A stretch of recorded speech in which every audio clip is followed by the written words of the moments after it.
সবকিছু আমাদের পক্ষে, বিপক্ষে কিছু নাই। বিপক্ষে শুধু আমরা। এই বিদেশ যাওয়াটা দালাল আর প্রতারণার সঙ্গে সাংঘাতিক রকমভাবে যুক্ত। এর থেকে বের হওয়ার কোনো উপায় নেই। সেই শব্দটির জন্য আমি অপেক্ষা করছিলাম কেউ বলে কিনা।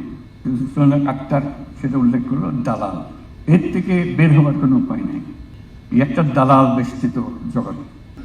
দালাল যে কিভাবে মানুষকে ঠকায়, গ্রামে গঞ্জে প্রতি জায়গায়। যে বেচারা আশা করে বসে আছে ছেলেকে কিংবা স্বামীকে বিদেশ পাঠাবে, টাকার দরকার, টাকা জোগাড় করেছে, কারো থেকে ধার করেছে কিংবা গ্রামীণ ব্যাংক থেকে ধার করেছে, তারপরে প্রতারণা। এই বিদেশ যাওয়াটা দালাল আর প্রতারণার সঙ্গে সাংঘাতিক রকমভাবে যুক্ত। এর থেকে মুক্ত না হওয়া পর্যন্ত এটাতে কিছু কাজ হয়েছে বলে ধারণা করার কোনো কারণ নেই। যা কিছু আমরা করছি উপরে উপরেই করছি, সেগুলো গুরুত্বপূর্ণ কাজ, কিন্তু উপরের ছোঁয়া, ভেতরে ঢোকা যাচ্ছে না। আমরা সরকারে আসার পরে প্রথম এটার সঙ্গে সম্মুখীন হলাম ভিন্ন কারণে, গণ অভ্যুত্থানের সঙ্গে জড়িত কারণে। তাদের জেল সেন্টেন্স হয়েছে, তাদেরকে উদ্ধার করতে হবে, দেশের টান থেকে মুক্ত। এই যে দেশের টান, এই যে সুযোগ, এটাকে আমরা একত্র করতে পারছি না। কেন আমরা জালিয়াতির দেশ হয়ে যাচ্ছি? কেন আমরা সুশৃঙ্খলভাবে কাজটা করতে পারি না? সেটি হলো চ্যালেঞ্জ। এটা তো টাকার বিষয় না, এটা সিস্টেমের বিষয়। টাকা আপনি যতই ঢালেন কি আসে যায়। আর তারপরে তো আমরা সগৌরবে প্রতিদিন ঘোষণা করি কত বৈদেশিক মুদ্রা আমরা অর্জন করি। বৈদেশিক মুদ্রাটা একটা অংশ, এরকম বহু বৈদেশিক মুদ্রা আপনার গড়িয়ে গড়িয়ে আসবে আপনার হাতে। সেও তো চায় যে বাইরে যাবে, যেখানেই যাক না কেন, ওই বাড়িতে টাকা পাঠানো ছাড়া তার মন শান্তি পাবে না। সবকিছু আমাদের পক্ষে, বিপক্ষে কিছু নাই। বিপক্ষে শুধু আমরাই, যে আমরা দেশ পরিচালনা যারা করি তাদের হাতে।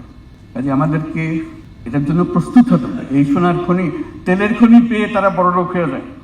এটা তো তেলের খনির চাইতে বেশি মূল্যবান পদার্থ মানুষ। যে মানুষ একবার যাচ্ছে সে কিন্তু দেশকে সঙ্গে নিয়ে যাচ্ছে, দেশকে ছেড়ে যাচ্ছে না। সে, তার ছেলে মেয়ে সবাই, যাদের কথা বললাম, তারা পার্লামেন্টের মেম্বার হচ্ছে, তারা মন্ত্রী হচ্ছে, দেশকে তো বলতেছে না। এটাই আমাদের চ্যালেঞ্জ, আমাদের চেষ্টাটা করা। মন্ত্রণালয় বহু চেষ্টা করেছে, তা না হলে এসব কথা আমাদের সামনে আসতো না। ধাক্কাধাক্কি করা হচ্ছে বলে জিনিসগুলো সামনে আসছে, এটা বলার চেষ্টা করছি কিভাবে করে। সবাই মিলে চেষ্টা করি, আমরা সবাই ইনভলভ এটাতে, কেউ দূরের মানুষ না। চ্যালেঞ্জ আমাদের সবার সামনে। আজকে আমরা এই উপলক্ষে বিষয়গুলোকে আবার নজরে আনলাম। আমরা এমন একটা ভাগ্যবান জাতি যেখানে একটা অনন্য সোনার খনি আছে। এই সোনার খনির যদি আমরা সোনা না আনি অথবা মাটির মতো ফেলে রেখে দিই, আমাদের কপাল কোনোদিন পরিবর্তন হবে না। আমাদের সেই সোনা ব্যবহার করতে হবে। ব্যবহার করার জন্য সারা দুনিয়া এক পায়ে খাড়া।